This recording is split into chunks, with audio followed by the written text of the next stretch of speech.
Our old friend Chris Weidman is back. Is he there? Is it true? There he is. What's going on? How we doing? Our old Thanks friend for having me on, Ariel. Chris. How are you? You're so busy. You got your Sirius show, which is today at 5 o'clock on Sirius XM.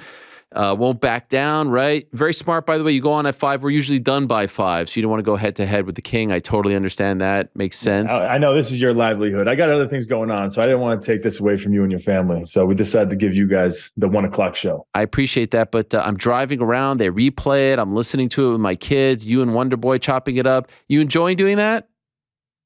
I am. I think it worked out well for like everything I've been through with the injury and stuff, being sidelined. It gave me something else to focus on, keep my mind in the game, being able to analyze the fighters more. And it's also like a different skill set that I'm trying to develop. You know, it's definitely a challenge, especially doing a radio show. It's an hour radio show. It's 4 different segments, and it's me monologuing for the most part. So when I did my podcast, when I first got injured, it was me talking to somebody else for like an hour to 2 hours. So it was just like conversational. I felt like it was a little easier. Now I am like going in and out of break. I am, reminding everybody that they're listening to Won't Back Down Radio with Chris Weidman and reintroducing the guest. Like, I feel like I'm a radio guy now. It's pretty cool, but it's definitely a challenge. It's way harder than I would have thought. You are a radio guy, so you're doing a great job, and it's on Sirius XM Fight Nation, right? That's the channel. Yep. Channel 156. Yeah, every Monday, 5 to 6 p.m. Eastern time. Lovely. All right, so a lot going on. You were in the news very recently. Wanted to have you on to talk about your return, because not only are you getting back into the swing of things, this feels very significant. Of course, we all remember April of 2021, you suffered that injury against Uriah Hall. It's been a long road for you. Want to ask you how you're doing. We've talked, of course, during that process, but you're going to be competing in a grappling match at Polaris 23 in March. How did this come together? Yeah, so it's been a long road. I've been enduring this injury and the recovery. It's been 4 surgeries. I've had infections. It's pretty much been hell. And I've been asked a few times to do different grappling events throughout the years, and it just never really works out time wise. I did the Abu Dhabis back in 2009. I did the trials. I won those, and I got the opportunity to go into the Abu Dhabis in Barcelona, Spain, and it was a great opportunity for me, and I really enjoyed it. And I always felt like I'd do grappling more often because I like doing it. But obviously, the MMA took over, and that was what I've been focused on. But because my leg is still kind of healing, there's some things stand-up wise I'm still dealing with some issues with pain, and I was offered this Polaris grappling match. And I go, you know what? This might be a good opportunity for me to get into a competition, get used to competing again, not just come in with complete ring rust in my next fight when I come back into the UFC. And I just thought it was great timing. So I'm going to do that in March 11th. It's somewhere in England. I don't really know. The Doncaster Dome. Doncaster Dome. So do you even know where that is? Do you have any idea? I wish I did. Yeah, me neither. It's I think my wife looked it up. I didn't even look yet, but it's I think I have to fly to London, then like Manchester, and then I got to drive like an hour and a half. So when they first hit me up about it, I just figured it was like in Vegas or something. So they asked me if I wanted to do it. They gave me the opponent's name. His name's Owen Livesey, tough dude, jacked. And I was like, yeah, you know what? Let's do it. Works out. And then they told me it was in England. I go, man, England, that's different. But I think it's fun. I was like, you know what? Yeah, it's going to be different. I haven't competed overseas in a really long time. So why not? Let's go. It's in Doncaster, England, by the way, in case you're wondering. Doncaster. If that means anything to you. Well, it's in England. And I've never been to England before. Really? I've stopped over in England. I've been on layovers, but I've actually never been to England, never been to London. And I've honestly, no offense to people from there, but I never really had like a real I didn't really have an eagerness to go there. Wow. Because I heard it was like kind of like New York City, where it's kind of where I'm from, and it's like New York City. Besides, the food's not as good and the weather's not as good. So I'm like, all right, what's the point?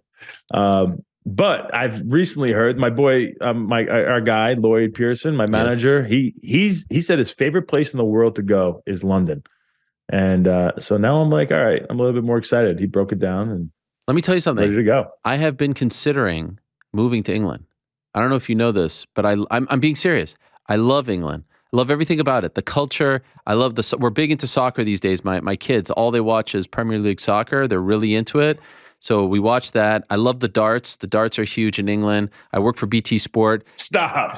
That's the real reason. There we go. You I'll finally tell got you. it. They're going to pay you a whole lot of money to move to England. You do it. I'm honestly, I think I'm actually more popular in England than I am in America. They love me over there. I mean, it's just amazing.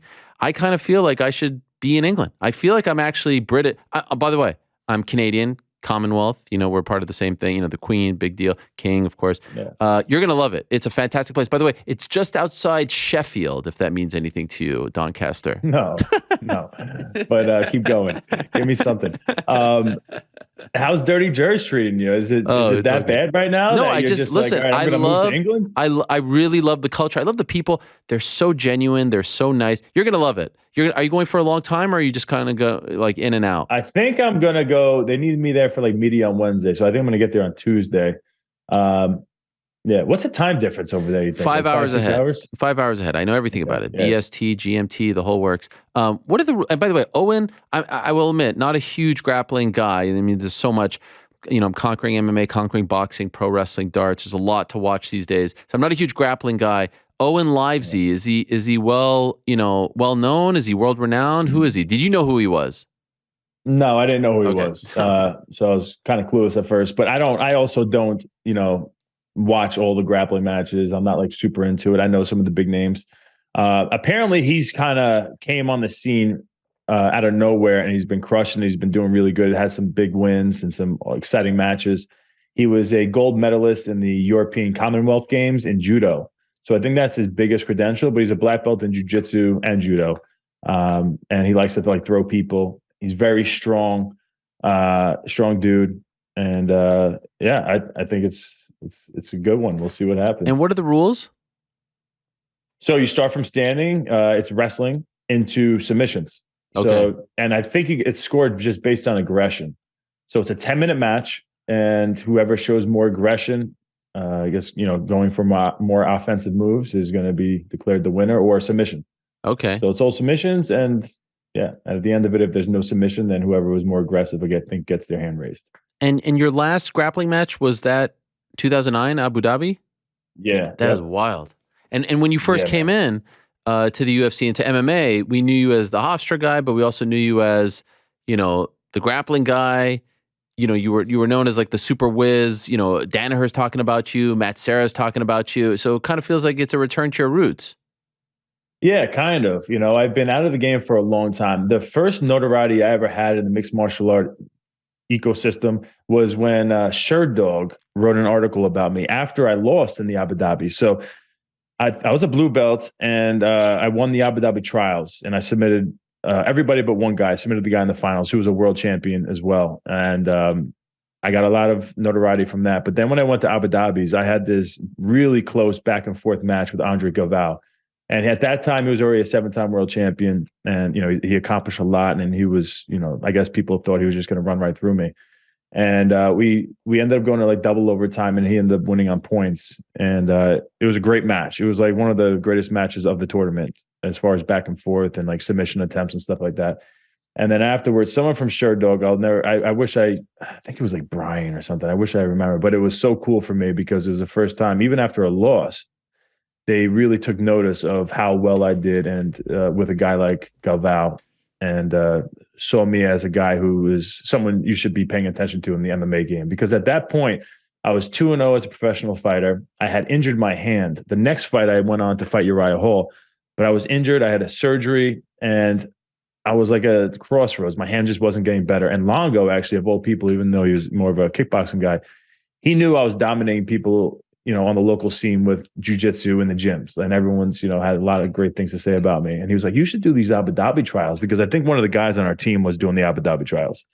It's a big deal. I think you do good, and it'll give you something to do while your hand's healing. And so there you go. And then I went to the trials, and then eventually the Abu Dhabis, and it was really cool.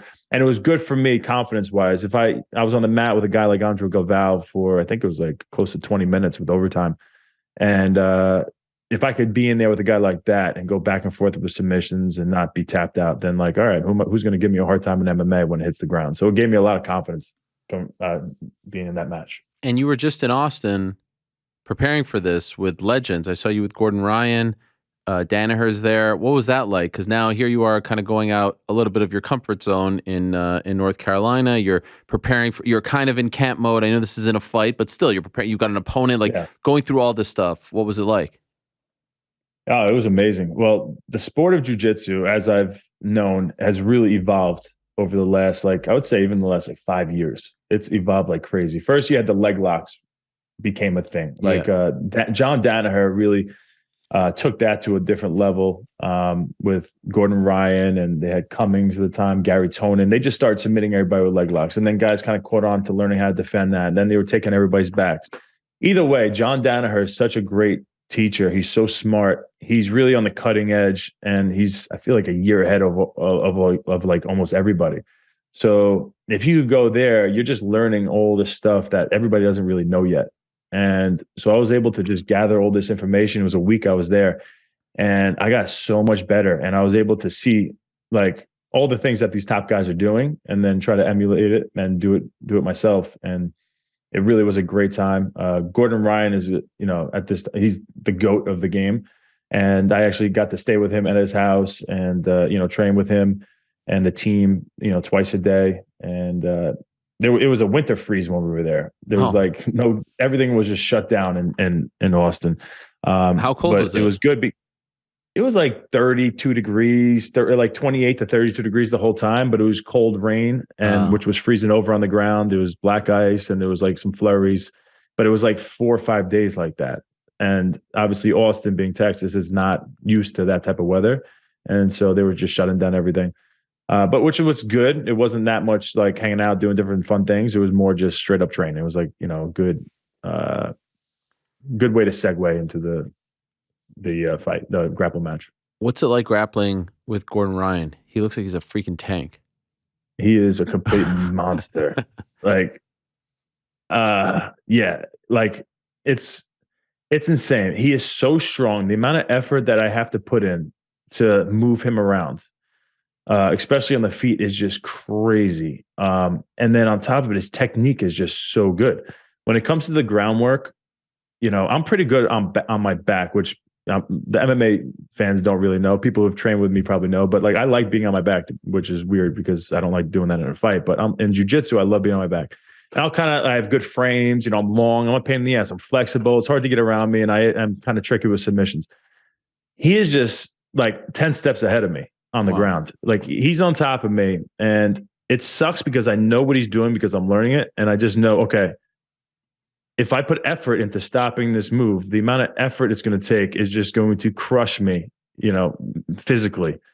And then mentally, I'm just done. And then he's just really good, bro. He's just on a different level. We had some great goes, but he is on a completely different level. His technique is on a different level. John Danaher has created a system there, and he followed it to the T.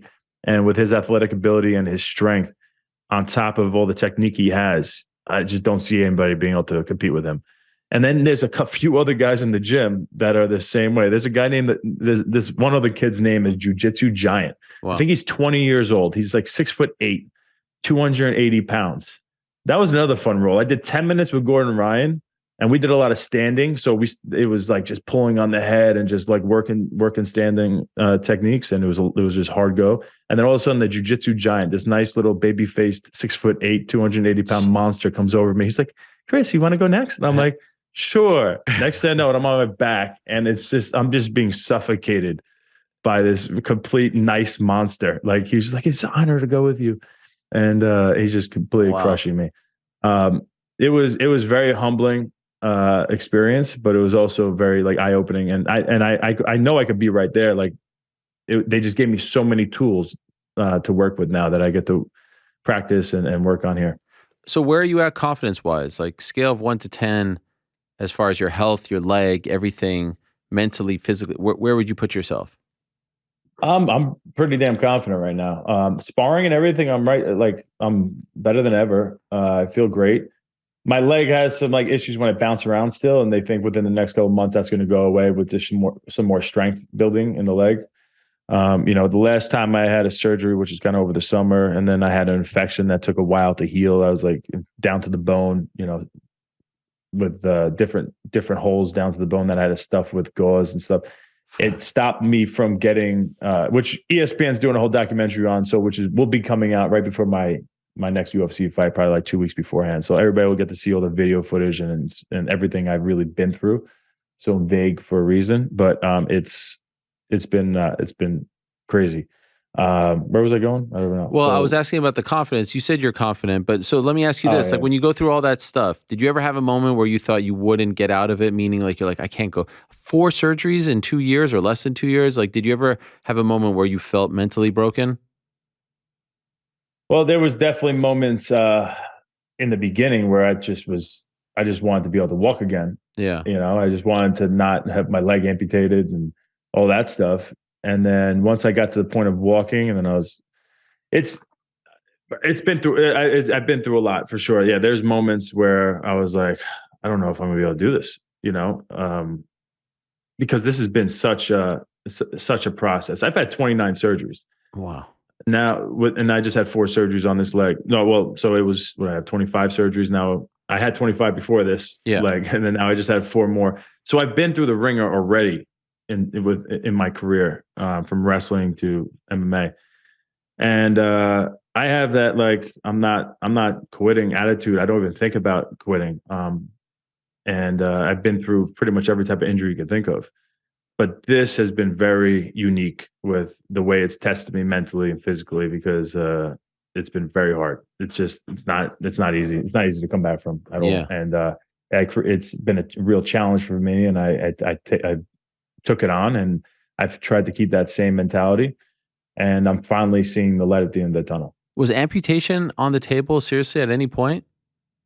There was a point in the beginning that was a thing. Jesus. But yeah, nothing. It ended up not, obviously that went away, I think, pretty quickly, but there was some scary moments there.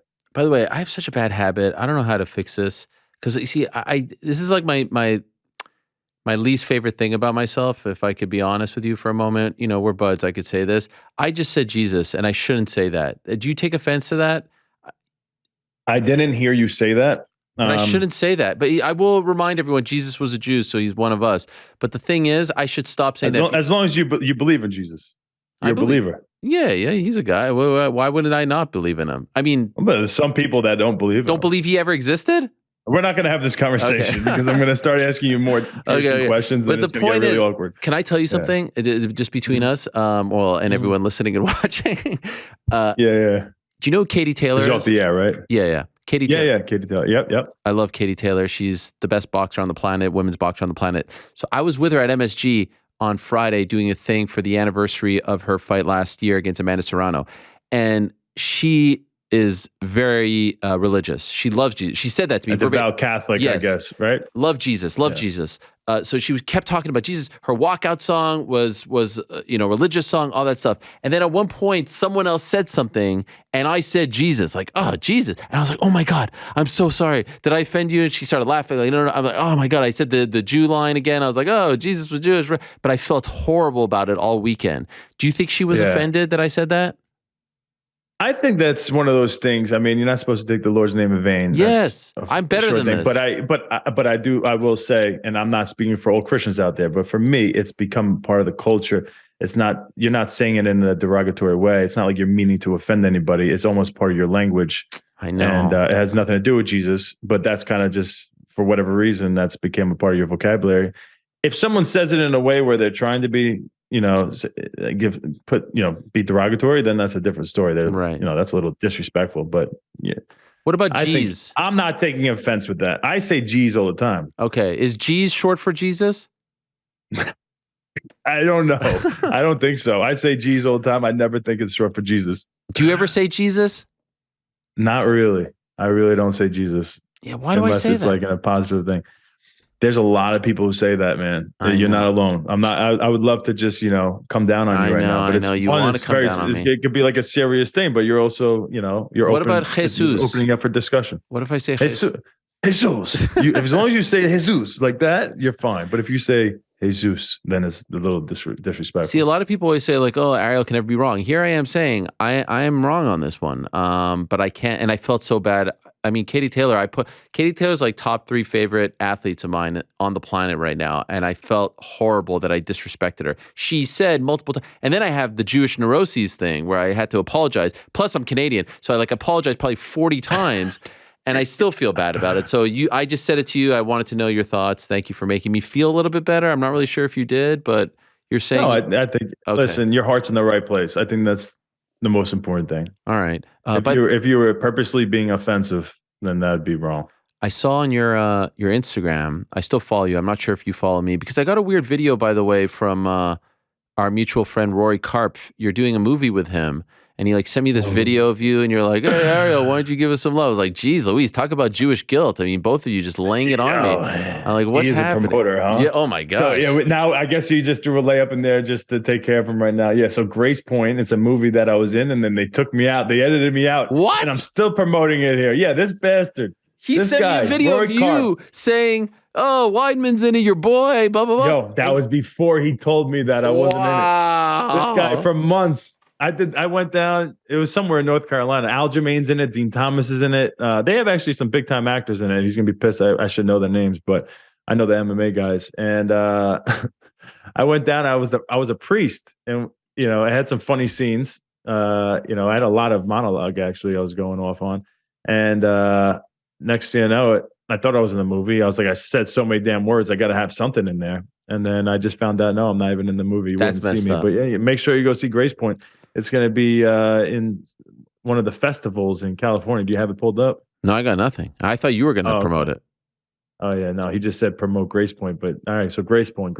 Okay, there it is. I don't know where it Grace is. Point, In a festival. not featuring Chris Weidman. Not featuring Chris Weidman, but other UFC fighters. The non-edited version might see me. So maybe one of the bloopers. I saw on your Instagram the balloon that was very much in the news this weekend was flying over where you live. Legit. I had it. Yes, 100%. So I'm in Fort Mill, South Carolina. For all you guys who are watching, I have no idea where I live. And that Chinese spy balloon is what they're calling it. I at the time was calling it allegedly because I didn't want to come off as saying anything negative about any culture or country. I guess See, now I'm nervous to say. No. This is like Jesus. This is me saying Jesus. I just called it a balloon. I don't know. I just saw it on the news everywhere. Yeah, I know what you did. I know, but at the end of the day, it's like there was a spy balloon. I don't really know the full story on the thing, but one of my buddies hit me up and was like, "Hey, are you going to be around to see this spy balloon cross over our town soon?" I go, "What?" I was like, "That's not really happening." I saw something on Twitter about the Chinese spy balloon, and then I look up in the sky. We just got done with my daughter's cheerleading practice / competition thing, and we go outside, and I saw a couple of jets flying by, and then I look up and I see this white dot basically in the sky, and it was the balloon. And so we watched it for a while, probably like 45 minutes. We were filming it, and next thing I know, a bunch of jets started flying by, like circling it. I guess they're just keeping an eye on it. And I was like Googling what are they doing with this thing? I don't know if it's just getting information from us and our landscape. Which I think, can't you just get it from a satellite anyway? So I don't really know what the thing was doing. Right. I heard that it was flying over like top secret places in the country, like military complexes and like nuclear facilities and whatever, but I don't know if that's just BS. And but I like a half an hour later, they shot it down right outside of Myrtle Beach over the ocean. Apparently Joe Biden had said that they wanted to wait until it was over an area where it wasn't going to get anybody injured on land. Right. Wow. That is crazy. The flip side of that is, I think it went across almost the whole country. There's plenty of spots they probably could have shot it down where it wasn't going to hurt anybody, but whatever. Jeez, that is wild. That's wild. China, I saw their president, I forgot his name, but came out and said he wasn't very happy about us shooting that down. Offense to that. Oh, geez. Wasn't very happy about that. So. All right, we'll see how that plays out. By the way, during the whole 2-year process since your last fight, just curious, because this has been in the news, did you ever remove yourself from the USADA pool? No. Wow. How do you feel about this thing going on now? It seems like it's becoming a bit of a trend. So when I heard that, when I saw like pictures and stuff, there was, I speculated just like everybody else, is he on something? Is he taking stuff? And next thing I know it, I was like, wait, Oh, no, then it came out that he was actually out of the USADA pool. And at that point, it was already too late. If I ever wanted to do anything like that, if I wanted to get myself out, it was already like I would have had to been out for way too long. So it Oh, wasn't even an option for me. okay. But if it was up to me, I would have liked to. As soon as you get injured, okay, here's an option. There's an option here for you. This is what you could do. Sure. Because it might have helped, But right? yeah, it might have helped. I went through hell, so it might have been help. But by the time I heard about it and that was like a thing, it wasn't going to be something I was going to do. And were you getting tested in the midst of all of this? Yeah. Jeez, Yep. that is wild. I mean, I guess they could say, "Oh, they want to know if you're doing everything on the up and up," but I mean, it's for performance, and you're far from performing. So when do you think you will actually fight? Yeah, I don't mind that. Like I've been through hell. I would have loved to Yeah. had the opportunity to do that. So I get it, but I just didn't know. When do you think you'll fight again? Do you see the light at the end of the I tunnel? Yeah, I think probably like June-ish, something like that. Okay. Somewhere in June. Are Yeah. are you So talking yet, or it's too soon? nah, I think I'm gonna wait till after this Okay. grappling match, get that win, focus on that, and then as soon as I'm done with that, I'm gonna hit up the UFC, figure it out. Have you I allowed still have to I still have stuff, I got to figure out my leg. So Have you allowed yourself to think of the perfect scenario? The opponent, the place. Like, have you dreamed of this yet? I would say somewhere like someone in the top 15, like anywhere from 10 to 15. I was like 12 or something when I left. So somewhere in there. I'm not coming back to be like a B-rated fighter or, a gatekeeper or anything like that. I went through all this hell, not just to, come back and be like that. I'm coming back to try to, get back what is mine, try to get to that belt. And after analyzing all these guys and watching the middleweight division, these last 2 years, with everybody at the top of the division, I don't think there's any reason why I can't beat those guys. So I'm excited to work my way up and get there soon. So, like right now, I mean, I feel like 15 is Darren Till, Chris Curtis is 14, Gaslam is 13, Imavov is 12, Andre Muniz is 11, Dricus Duplessis 10, Jack Hermanson 8. Like there, I feel like there's not to say that it's a fait accompli, it's a shoe-in, whatever, but you look at the middleweight division right now, and I feel like there is some sort of path for you, right? Do you see that? Especially the style matchups. It's a lot, even at the top, it's a lot of strikers, but not a lot of wrestling. Like if you can return to form, which I'm assuming you think you can, do you feel Yeah. like you can really make some noise? I think my skill set matches up really great with the top guys, and I'm excited to get there. And yeah, I think there is a road to that, and beat someone in the top 15, and then fight someone maybe top 5, and then boom, I'm there. So I got a lot of work to do, but I'm excited for that challenge. I'm not putting myself through this crap just to Yeah. come back and fight some guys that I know I could beat or have a big name fight. I'm trying to shock the world again. And I know, there's not going to be too many people that are, thinking I could come back. And that excites me. Kind of puts a chip on my shoulder when I'm being counted out like this. What do you think of the champ? Pereira, listen, man, hits like a truck. Um, Tough. He pushed through some adversity in that fight with Adesanya. But in terms of wrestling, his wrestling ability and his jujitsu ability, it's lacking, I think, pretty badly. And I think anybody who watched that fight, you know, saw that. Mm. Him and Israel Adesanya when they were locked up in clinch position. Adesanya was definitely the more superior grappler, but he's still not that great there as well.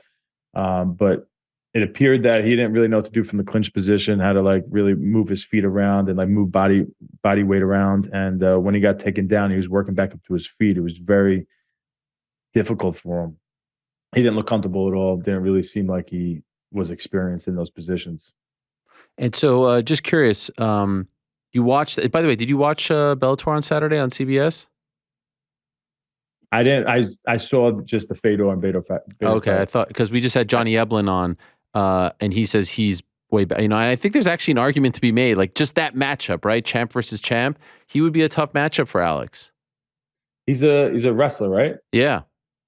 Yeah. I mean, listen. I think any wrestler at this point, when you look at Pereira, and good for him for getting up to the top. I hate, just crapping on a guy who's at the top. He's accomplished a lot already in a short period of time. But when you look at his grappling, um, anybody with grappling background in that weight class has got to be thinking, all right, that's a very winnable fight for me. Two last very quick things because I know you have to go. By the way, I saw this video of a dog attacking you, and you were wearing the thing, and it looked like people wear that thing. You know what I'm talking about, like with the police. Oh yeah, yeah. It looked like it was actually hurting you. That was a while ago. Oh, like It pinched through. Yeah, what the hell? So that was when I was in Italy for the USO tour. We eventually went to Afghanistan, Iraq, and stuff. It was an amazing. Is this post Uriah Hall fight? No, this was no. Oh, this okay. was 2019, maybe. Wow. GC went into the archives for this. I mean, it looked really painful. Yeah, it was. What are those dogs called? It's not a German Shepherd. They're actually a little bit smaller, but they're apparently way smarter. And it's what the military uses. And they sent that thing after me, and they had me run from it. And it's amazing that I weigh 215 pounds or whatever. And that thing tossed me to the ground. It weighs probably 60 pounds. It threw me to the ground like nothing. And at one of the times, it kept trying to get a better bite on the fat suit, and it got my skin on my ankle or my top of my calf or something.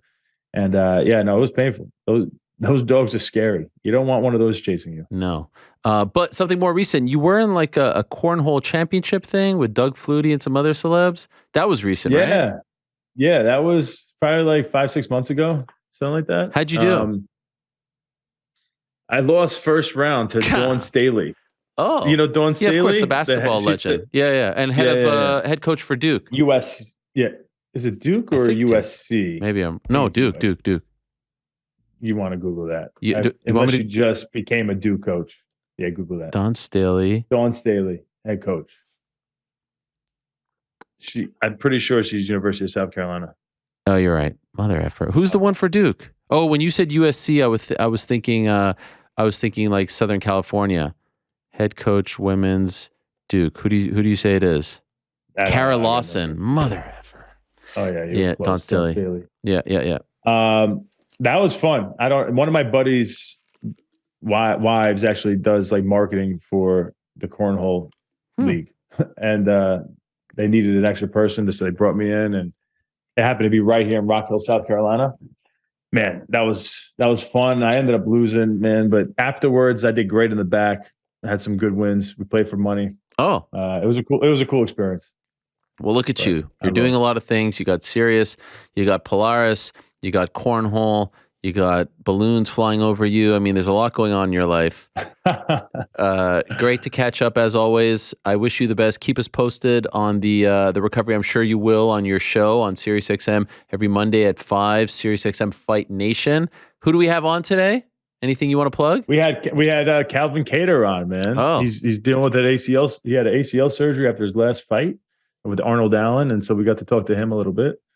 And, now you're saying this in the past tense. You're saying this because we just produced it. You a-hole. It sounds like we did it right before the show, so they needed to edit a little bit, but yeah. All right. I'll be speaking to Calvin Kattar at 5 p.m. There you go. There's a pro. And by the way, one last thing for you. Doncaster, where you're competing, it's a 3-hour and 50-minute drive from London. So it's just a hop, skip, and a jump after that flight. But I think I have to go to Manchester first, right? Is Manchester closer? Oh, you'll fly. I think I have a connector to Manchester. You can fly. I've flown direct to Manchester. From New York? Yeah. Yeah, I don't know. We'll see. I haven't booked my flights yet. Okay, good luck. It happens. Yeah, thank you, man. I appreciate it. Good to talk to you. Thank you, Chris. Thanks for having me on, buddy. Appreciate it. You're the man. There he is, Chris Weidman, returning on March the 11th.